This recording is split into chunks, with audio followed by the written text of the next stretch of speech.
Aloha YouTube! This is Crypto Hobo here, back with another tale from the cryptosphere. First of all, before we start, I'd like to give a little shout out and thanks first of all to everybody who has watched my first welcome video. I hope that it gave you a good taste of the kind of content that I intend to put out here.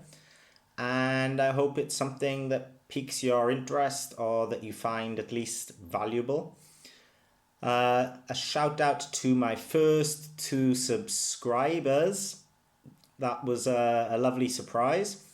And it's also super exciting that they actually come from completely different sides of the planet. So that's awesome because I do want all of my content to have some sort of global relevancy. And I do really want to be able to give lots of global perspectives in time. So that is awesome. Now, before we get into today's topic, I must say and state categorically that I'm not a financial advisor and none of this content is intended to be financial advice. If you do want financial advice, go to a professional. Financial advisors are worth their price in weight in gold, basically, because the repercussions are often dire. So with that, let's get into it. Today's topic is a super important topic, inflation. And I think that this topic is so important, I just wanted to get this video out there before I bother with video editing and fancy visuals and sounds and intros and all that kind of snazzy stuff that the other YouTubers do. Primarily, first and foremost, I want my content to speak for itself. And this topic is just so important that it's kind of time sensitive, you know? So let's get into it. First of all, what is inflation?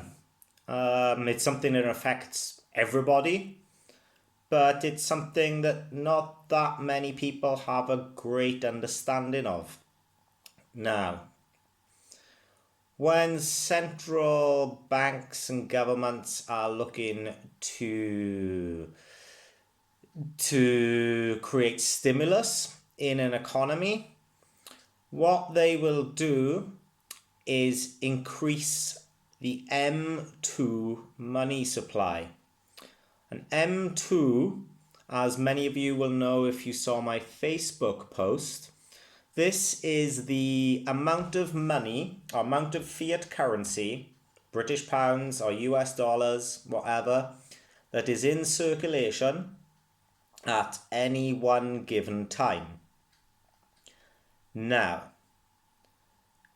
we all are acutely aware of the event that transpired in 2020, which is still kind of ongoing globally. For YouTube algorithm reasons, it's the event which cannot be named. But you all hopefully know what it is that I'm referring to there. Now, this resulted in a complete and utter shutdown of a lot of countries. Some of that is still going on. And it also resulted in the closing down of lots of businesses, people not being able to go to work, this kind of thing.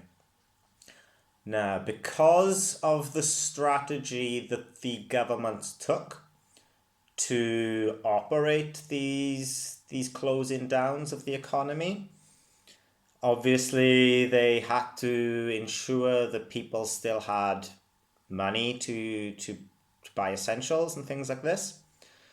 So they employed something called quantitative easing, QE. And this is just a fancy word for printing more money, which, most people, I think it's fair to say most people were appreciative of this at the time. But this is a big problem because when governments keep printing money like this, it leads to a lot of problems and a lack of health in the economy. Why is this? Well, this ultimately goes back to something called Bretton Woods. In the 1970s, America came off what was called the gold standard and moved to the petrodollar. Now, before then, America, a lot of currencies, fiat currencies, were backed by gold. You have $1 equals X amount of gold, and you can trade that in. Now, Bretton Woods, I don't want to go into the details because it's not too important for this video. But basically what they did is they stopped the dollar being backed by gold, and instead it started getting backed by oil, the petrodollar.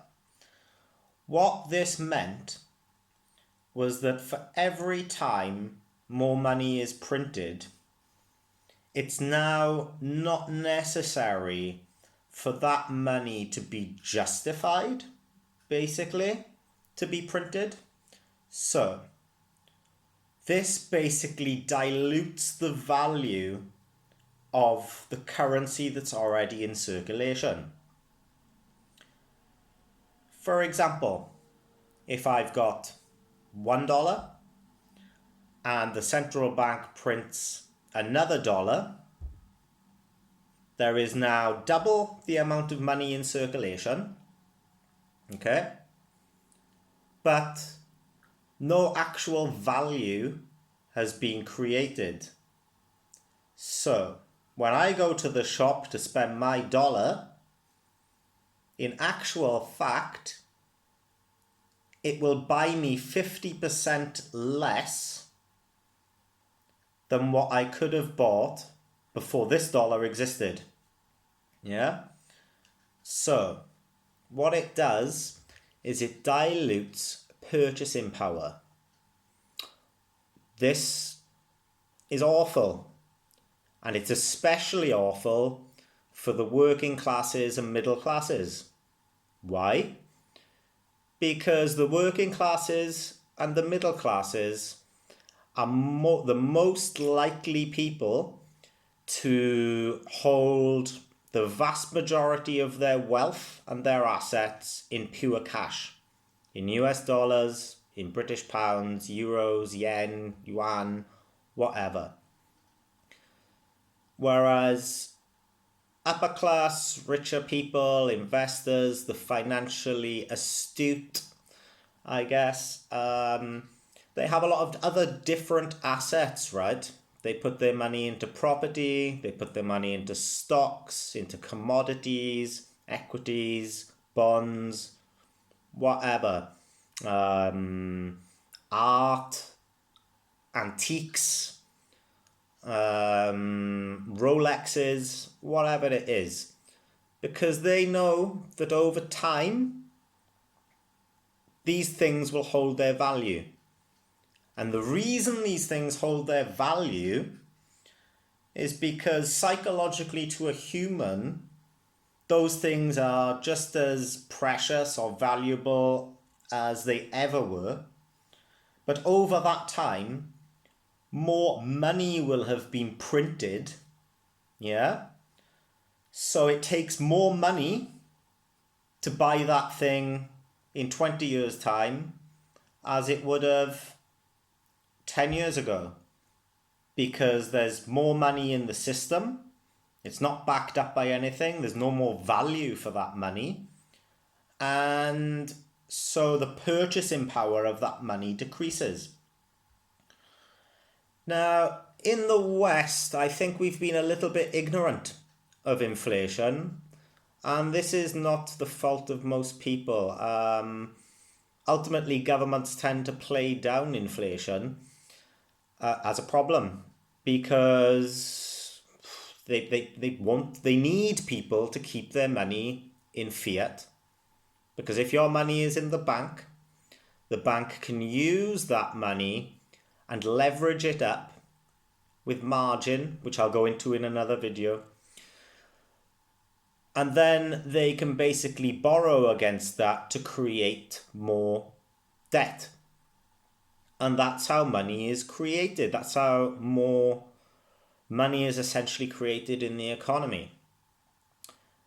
Now, the problem that we have, and why this is so urgent, is that this has been going on for like 30 odd years, regardless. And the event that shall not be named completely, sent that spiraling. The money printers went brrr, and, a crazy amount of money was printed. For example, last year, 2021, 30% of all of the American dollars that have ever been printed in existence were printed last year, right? So, if you look at that in terms of purchasing power, in 1 year alone, American dollars and normal Americans lost 30% of their purchasing power, which is insane. Again, as I went into in yesterday's video, unsustainable. How do we interact with inflation? Now, when the governments report inflation, the actual rate of inflation that they report is something called CPI normally, the Consumer Price Index. And what this is supposed to do is supposed to take a bunch of different goods and services from the economy, whether it's certain things off the shelves like bread and milk and meat, the cost of housing, the cost of rent, the cost of utilities and this kind of thing. And they bring them all together in like a basket. And then they work out on average how much these things have been increasing in price. And the mean of that, the average of that, is the Consumer Price Index. Yeah? Now this is really problematic. More so in the US than the UK, I think. These CPI reports are extremely dubious, I would say.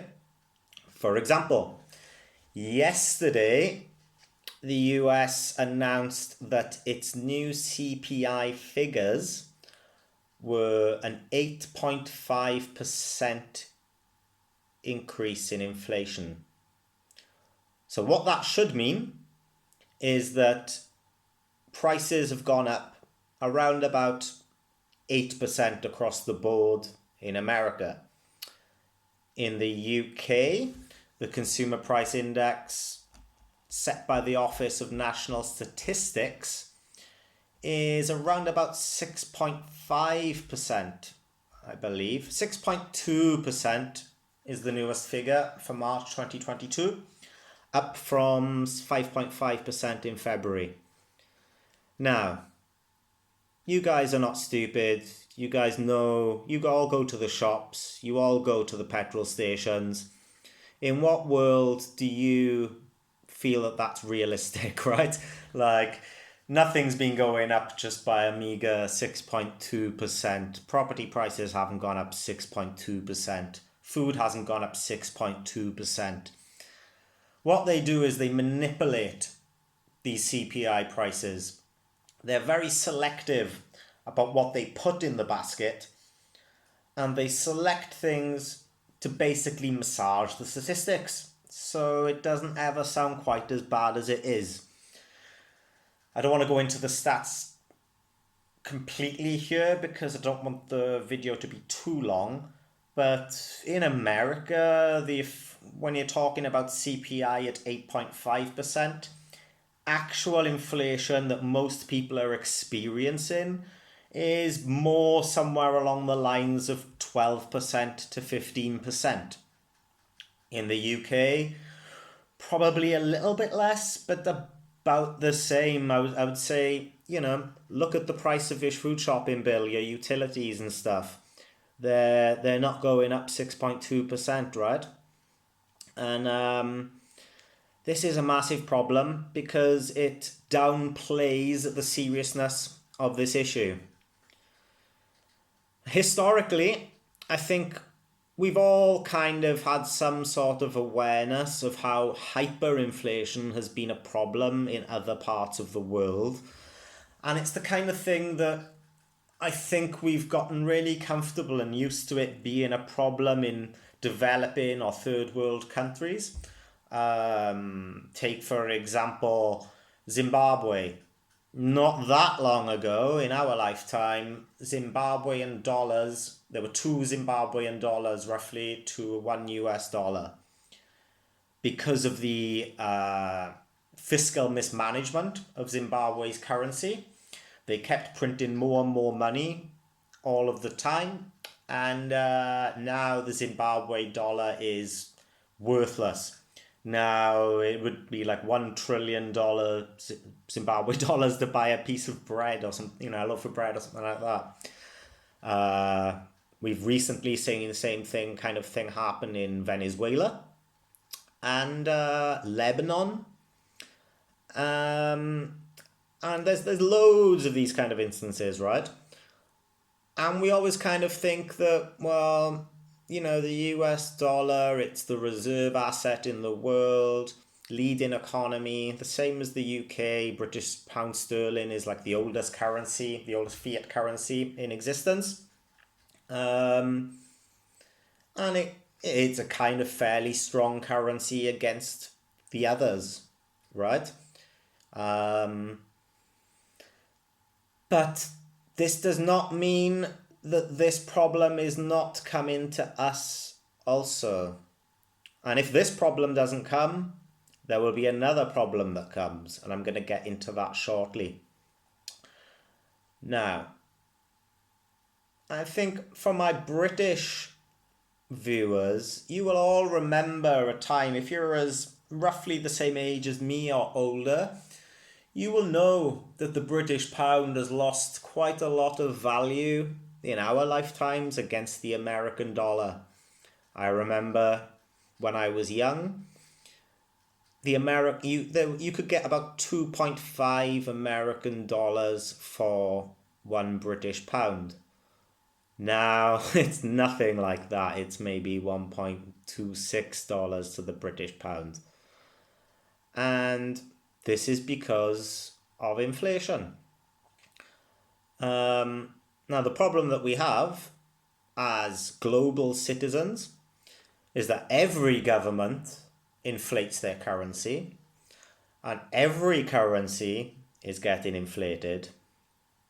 So it's like trying to guess the winner out of a bunch of losers.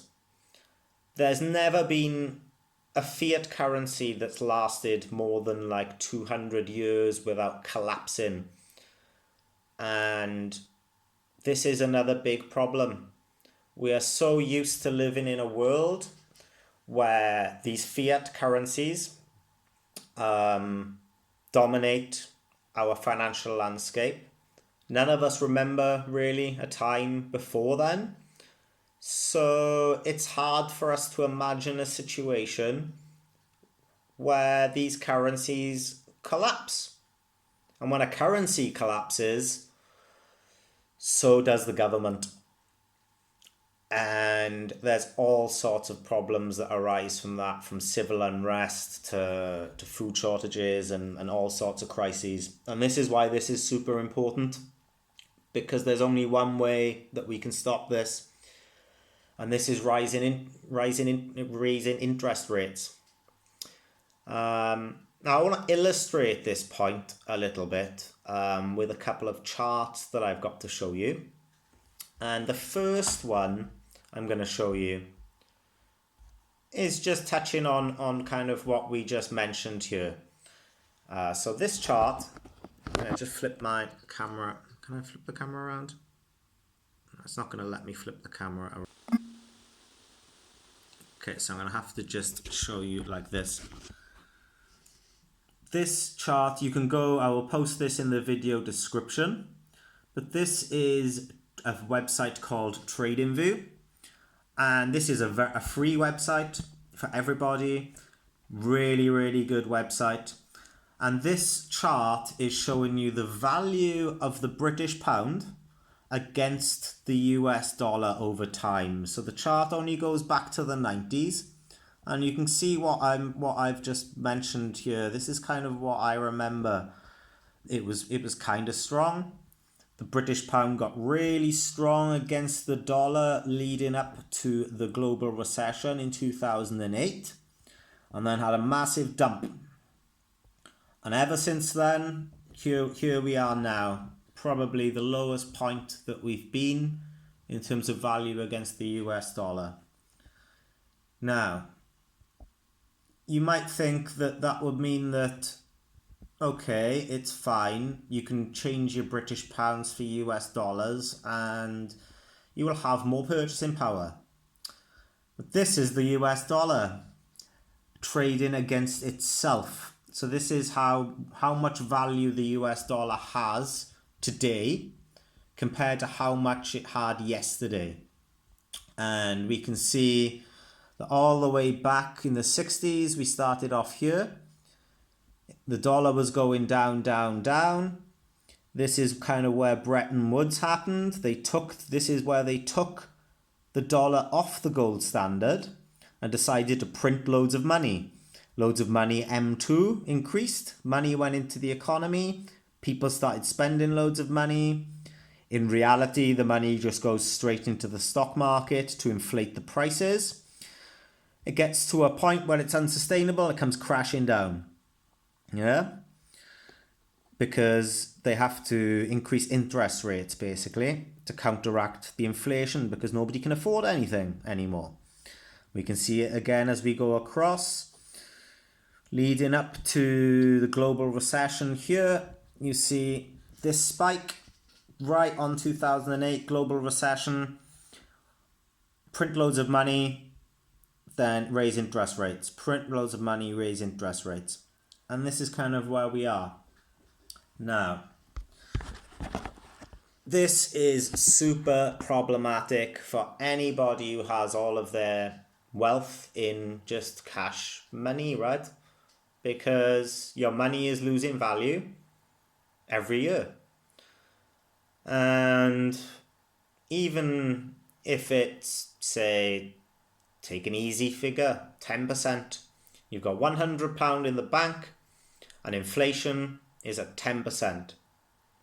That means, in 10 years, your money is basically worthless. In 5 years, you've halved your purchasing power. You can only buy half of the same goods or services as that you could before. So, what's the solution? Well, the solution from the government side of things is to raise central bank interest rates. And this is what the American government are talking about doing at the moment. And this is also what the UK government will probably be talking about doing also. Recently, because of the event that can't be named, interest rates were pushed down to basically zero, right? Now, this doesn't mean that people like me and you get to borrow money at 0% interest. It means that hedge funds and big corporations and financial institutions can borrow money at 0% interest. So they've got margins to play with to offer you, lower interest mortgages and things like this. And they always want to have a profit margin, right? Which is kind of fair enough. You're a lender. You want to have some, value for the risk that you're taking. Okay. Now, at the moment, right now, as we speak, there is civil unrest in Sri Lanka because of the situation in Ukraine. Supply chains all around the world are completely destroyed. They've collapsed. This is causing all sorts of problems for everybody. We know the prices at the pump. Some countries are experiencing food shortages. There's all sorts of supply chains which are problematic.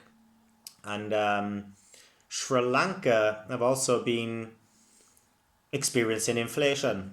Yeah, same as every other country. They want people to spend money to keep the economy going as best as they can, but it's temporary. Now, Sri Lanka just raised their interest rates 7% in one meeting. And this has caused absolute turmoil. To put it into perspective, the latest rate hike in America is about 0.25%, what we would call 25 basis points. Now, America's economy in particular is super inflated, and obviously the ramifications there are global. And if the situation that they have in America is that they've got this amount of inflation, right? Like 8%. In reality, it's about 15%. And they want to raise interest rates to cut that down a bit so people can afford stuff. Okay. But when they raise interest rates, what they do is they make lending more expensive. And it's the opposite effect of pumping stimulus into the economy. So, without getting too technical in this video, basically, if America got to a point where it raised its interest rates to about 2%, which is very possible in this year, and probably essential to bring down that inflation, it would crash the stock markets because there's no more investor confidence that the prices are going to go up, right? People don't want to invest when there's no momentum in the stock markets. And that will create a twofold situation. It would mean that the people who invest in the stock market could lose 20, 30, 40, 50, 80% of the value of their stocks. But what that actually only achieves, it's still only 2% off that inflation rate, right? So you've kind of got this situation where it's out of control. On one side, you have to raise the interest rates to bring down the rate of inflation. But if you're going to do that and you crash the stock market and you still haven't really solved the inflation problem, you've got two massive problems on your hands because stuff is still too expensive for the ordinary Joe and Jane. And also the people who are at the top end of the financial spectrum, the stock market, speculators and investors, they're also wiped out. And a lot of these companies will have their value wiped out. And a lot of these companies employ a lot of people who are the people further down the ladder, right? And you can see how all of these things start to feed into each other, and it's a spiraling out of control situation. And why did this happen? Well, you would have to ask the likes of the Federal Reserve and the Bank of England that because there's not really any moral justification for allowing this situation to get to the way it has, or to where it is, other than the maybe skeptical, cynical, conspiracy kind of justification that they want to look after each other, and they are the people who are invested in the stock market, so they have a vested interest in keeping the stock market up, right? And you can see this if you make your own parallels. Go and look at, if you're a homeowner, go look at how much value your home has increased in the last, say, 25 years, 10 years, 5 years, whatever it is. And think to yourself, is this increase in property value justified? Have I made lots of new adjustments, renovations? Have I added value? Have I added that amount of value to my property? Or has that value come from somewhere else? Now, housing stock is kind of scarce, and scarcity does also add some additional value to an asset. You know, the less of there is to go around, then the more valuable it becomes to the people who want it. But the reality is that these prices, these increases, generally, if you look at them compared to the rates of inflation, the amount of money that's been pumped into the system, these trends are very, very close. They're very closely correlated, right? And that's another big problem, because people get led into a false sense of security. Okay, I'll get a 30-year mortgage and tie myself up into lots of debt. The first 10 years of that mortgage are mostly going to be paying down the interest rates. And but it's okay, because my house is going to be worth more at the end of it than I paid at the beginning. So I'm investing in future value. But if the housing market crashes, that is not necessarily true, right? And we saw that in 2008. And the fear is that we're going to see this again.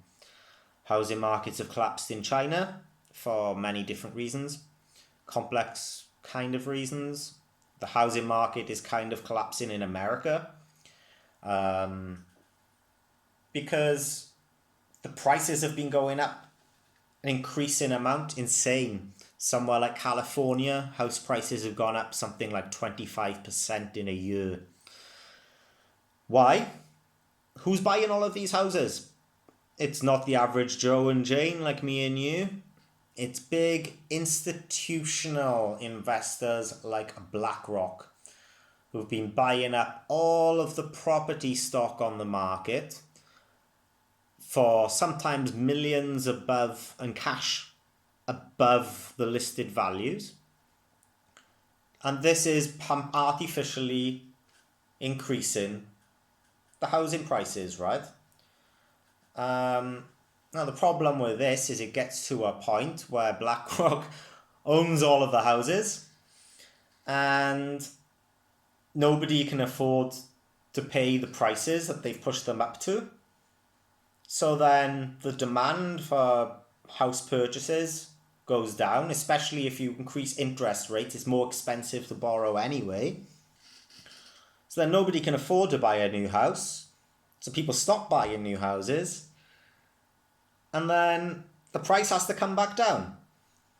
But the price will keep coming down, down, down, down, down until it hits a point where people can afford them again. And if you've got interest rates going up, so your borrowing is increased, the cost of your borrowing is increasing, and those interest rates haven't really offset the amount of inflation that's in the economy, so you've still got reduced purchasing power as well. you've got this kind of really bad storm for the average person where it becomes a pipe dream to own your own home. And the cynic in me would say that this is kind of by design. Some of you might be aware of the World Economic Forum's tagline or motto of Build Back Better and you will own nothing and be happy, part of this 2030 Great Reset. I'm not going to go into this any further because it's going to stray off topic. But yeah, this is a massive problem, and inflation is something that we all really need to be acutely aware of.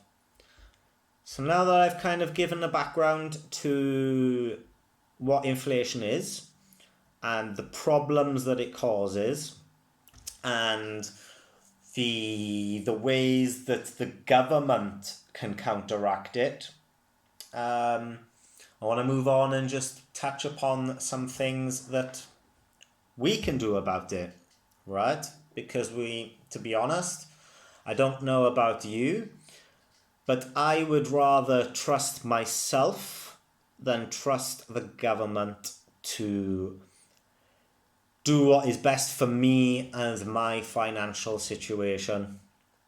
Now, I will add a caveat here that because a lot of people are in quite dire financial circumstances, a lot of you might think that a lot of these solutions don't really apply to you because you're not in a position to leverage them. But my content is for everybody, so I'm going to run through them quickly anyway. Now, basically, the things that we can do to help ourselves in relation to this kind of thing is to, instead of holding all of our money in a bank, in cash, as fiat currencies, we would want to basically use that money to get some assets which historically have acted as hedges against inflation, things that hold their value over time, irrespective of how much money is printed and how much inflation there is. And as I've said before, earlier in the video, rich people will often, this is why the super rich invest in things like art, antiques, precious metals like gold, and all of these kind of commodities, right? So if we think about it, that's what we kind of need to do, and everyone can do a little bit, I think, even if it's £1, $1, £10, $10 per week, per month, whatever it is. You can only do what you can to help yourself, right? But that's still better than doing nothing. Now, the most classic inflation hedge really is gold. Most currencies were backed by the gold standard. Every central bank around the world holds a gold reserve. It's got utility, right? We use it for electronics. It's a great conductor, so it's always required. It is very stable in chemical terms.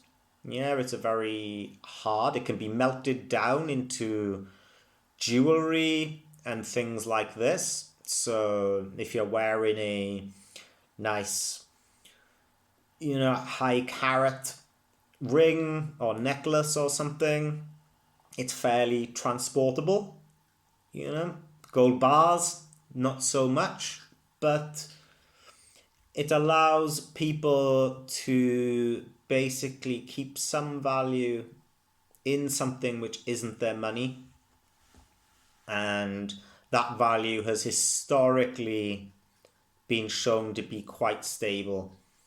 Is it going to make you super rich over time? Probably not. But is it going to protect your purchasing power? That's what history says. Nothing is certain. But historically, gold has been a good store of value for thousands of years, whereas fiat currencies, money, has historically been a good store of value for the length of time in which it comes into existence to the time in which it starts getting printed. Yeah, not very long at all, and most of them collapse within 50 years, 100 years, 200 years, they're gone, historically. And so yeah, that's gold. Other precious metals also have the same kind of principle, like silver. They're a bit cheaper. They do have some trade-offs. They're not as widely used, or they're not as historically... They don't have as much historical evidence as being an inflation hedge behind them. In terms of gold, another thing to consider which feeds into cryptocurrency, for those of you who are watching this video who are already involved in cryptocurrencies, if gold is something that you are interested in and cryptocurrency is something that you're interested in, I would recommend doing some research into something called the PAXG token, PAXG. This is a token which is fully backed by gold, audited by KPMG, I think, annually. Very high compliance with regulations. Paxos have a very good reputation for compliance. So this mitigates a lot of the inherent risks of cryptocurrencies generally. But it means you have a digital version of gold, which if you wanted to cash it in, the gold is there in a London vault, high standard quality gold, and you can cash it in and trade it for the physical gold if you wanted to. Now moving on to things like stocks. If the interest rates do get hiked and the stock market crashes, it'll be things like the tech stocks and all of the growth stocks that crash the hardest, yeah? Not everything will completely crash, because some things are always valuable to humans. If you take a look at the stock market right now, you can see this is already happening. Things like the Dow Jones and the Nasdaq are crashing every day. Prices are getting bled out. But commodities, because the supply chains are ruined, things like wheat are increasing in value because Ukraine is the breadbasket of Europe and these kind of things. Everybody always needs food. We always need water. We always need energy. And these are the things you can see that are going up in price pretty astronomically, right? And that isn't accidental. That's exactly what it is. You can see these prices going up, and that is inflation, because your purchasing power to buy these goods and services is going down, but the demand isn't going down, but the availability is going down, creating price spikes. Art. Now, I think most people would say that art is a preserve of the rich and the wealthy to invest in. But there is one company which is super interesting that I've discovered called Masterworks. And I have no affiliation to Masterworks. I can't recommend them, but I have noticed their business model. I've signed up to an account, and it's something I intend to do some research into in the future. And once I've done that, I will share my thoughts on it here. But what's interesting about Masterworks is that instead of having millions of pounds to spend on a Picasso or a Banksy, something like this, they allow in people, regular people, to invest in fractional shares of artwork. So you could buy 2% of a Banksy or 5% of a Picasso or 1%, whatever you can afford. And then as that, if they will list it for sale for you. So they buy the artwork, then they allow you to buy a share in that artwork. And obviously, because these things are considered inflation hedges, as purchasing power goes down over time, the natural value of these artworks are increasing. So if you buy it and you wait, technically maybe the artwork goes up in value, so you've made a little bit of money, right? But then when they auction that, if it goes to auction and it sells, you also own a part of that artwork, so you get part of that sale back, right? And I think that that's pretty interesting as a business model, because it allows people like you and me the potential to get involved in these kind of things, whereas before it's probably way, way, way out there beyond our realms of feasibility and possibility. In terms of other stocks, what I have noticed, and you will notice as well, you see these kind of things in your ordinary life. It's kind of common sense that something like McDonald's, Tesco's, these kind of things, they don't tend to lose loads and loads and loads of customers during a recession. In fact, they tend to do pretty well, because they're kind of at the value end of the food chain in their industries, right? They're considered cheap and cheerful, good value for money, the place to go to make your money go further. And they're also super popular,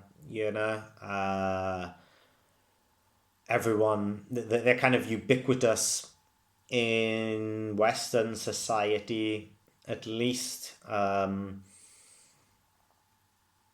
And so those kind of things are potentially stocks that people could buy that, even if they do lose some value, they're probably not going to tank as hard as the rest of the stock market.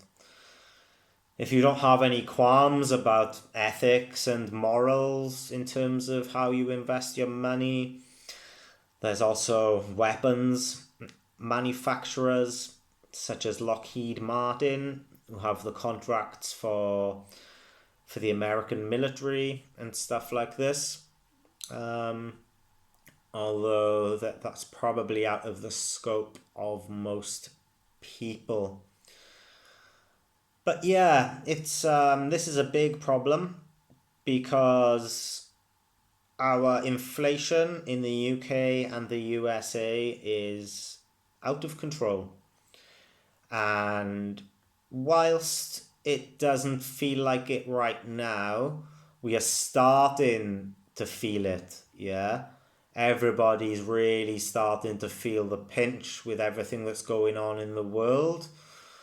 But make no mistake about it, these problems are not being caused by the event that cannot be named of 2020, and they're not being caused by what's going on in Ukraine right now. Those two things have escalated and accelerated the problem. Yeah. So the governments are going to blame those things because it's an easy way to shift the blame onto somebody else. And it allows them to avoid admitting that they should have been dealing with these things over the last 10, 15, 20 years. And it avoids them admitting the fact that the reason they haven't been dealing with these things over the past 20 years is because they've been looking after the interests of shareholders and investors and insiders to this kind of level of the economy rather than looking after the working classes and the middle classes. Now, my personal observations in society is that I help out at food banks and I try to do some volunteering and stuff like this. And I see in my communities that people are ever more reliant on these issues. And the problem that you have is that the working classes are always squeezed the hardest. And one thing that's super important that people don't tend to realize is that the people who are at the highest risk of bankruptcy and homelessness and stuff like this are actually the middle classes. And the reason for this is because you get comfortable with your lifestyle and you generally expect to be able to maintain that lifestyle. If you've got a reasonably well-paying job and a salary and it's fairly stable and you feel like you're quite successful, you will tend to buy, your spending habits will tend to reflect that, right? You get a new promotion, big bonus from work or whatever it is, you're on a great salary, you've worked super hard to get to where you are. You want to be able to have the house that you the kind of house that you want, the kind of car that you want, the kind of lifestyle that you want. But a lot of this is serviced with debt, as we mentioned yesterday. Now, when economies crash or crumble, what happens? People lose their jobs. Suddenly they can't afford to keep up with these repayments. And this buries people very, very, very quickly. And this situation can tailspin in a way that makes it super hard to counter unless you have a lot of foresight and planning and you've strategized against these things. And so this is something to bear in mind. You might feel comfortable today, but I think even the middle classes are feeling the pinch right now in terms of prices at the pump. I don't know what the prices are in Marks and Spencer or whatever, because it's a little bit out of my league, certainly. But I'm sure that they're going up, right? And all of the kind of luxury goods that we're used to, the prices of eating out in restaurants, the prices of a pint down your local working man's club, over the last 5, 10, 15, 20 years, they've gone up astronomically, beyond a point where a lot of older people can afford to justify going out and socializing, causing massive problems for their mental health, their well-being, their inclusiveness in society and things like this. And so this is a big, big, big problem, and it's not going away. B, I don't think you can trust the government to solve this problem for you, because if you could, they would have done it by now. And C, I guess it's down to us, right, to discuss these things, to share ideas, to keep each other super aware of what's actually going on and how we can mitigate these things in our own lives. Now, with that being said, I think the video is going far longer than I intended to today, but this is a super important topic, and yeah, it's something that you really need to be mindful of when it comes to your spending habits and your saving habits for the foreseeable future, really, unless governments pull a magic rabbit out of a hat and do something which at the moment seems impossible to make the entire situation go away. They're not going to do it. They can't do anything, really. And what they're probably going to do is just allow you and me to lose the value of all of our money. It's a harsh reality, but that's what it is. I'm not here to sugarcoat anything. I'm here just to give people information that you might not already be aware of, and to share my experiences, my observations, and the things that I think that can be done by you to help you protect yourself and what your loved ones and what you care about. And that's my motivation. That's my purpose. Because nobody else is coming to the rescue to do this for us. It's all on us to protect ourselves on a local community level. And that's what I would really like to build with this channel, is a community of people who share ideas in the comments, share ideas for topics of discussion, help me and help you explore what it is that we can do to navigate this financial crisis. Really, there's no other way to put it. That's what it is. It is a financial crisis. They used these words in 2008. They're not using these words now. But 2008, what did they do to solve that problem? They made today's problems worse. We printed our way out of that problem. They kicked the can down the road.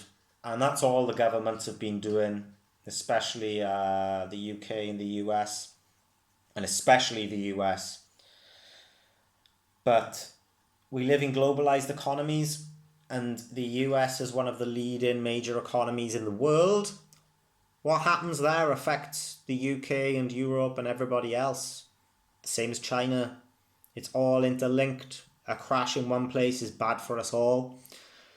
And again, this is about the health of the whole system that I was talking about yesterday. If you can see how these things flow into each other, you can see how these problems are manifesting. And you can see, when you bring it all together, that the government doesn't seem to be doing much to help people like you and me to avoid these problems. And I think I'm going to leave it there for today. I really hope that you enjoyed this video and this content. I hope that it helped you get some perspective and idea of what inflation is, the problems that it causes, the things that governments could and should do to counter it, the net effects of what those solutions will actually achieve, And what we can do as individuals to be mindful of these things and counter them ourselves by taking actions to hedge against these inflationary problems. So if you like this content, please slap a like and a subscribe down below. You'll find links in my descriptions to all of the other channels which are kind of linked to this. Some other sites of interest. The Trading View I will put in the link to the description, because this is a brilliant free resource for comparing the value of anything against anything, whether it's a cryptocurrency against the US dollar, whether it's gold against Apple stock, wheat against anything else. This is the place where the charts are really intuitive, and it's a great website, a great resource, and I will do a bit of a tutorial on how to use it and how to read charts and things like this in the future. But for now, this is Crypto Hobo signing out. Thank you for tuning in for another tale from the cryptosphere. We will get to more crypto related content at some point soon, but inflation and this kind of thing is just so important and time sensitive right now that I couldn't leave this topic unprobed and undiscovered, really. So that's it for me. Stay healthy, stay happy, stay beautiful. Peace, love, prosperity. Cheers.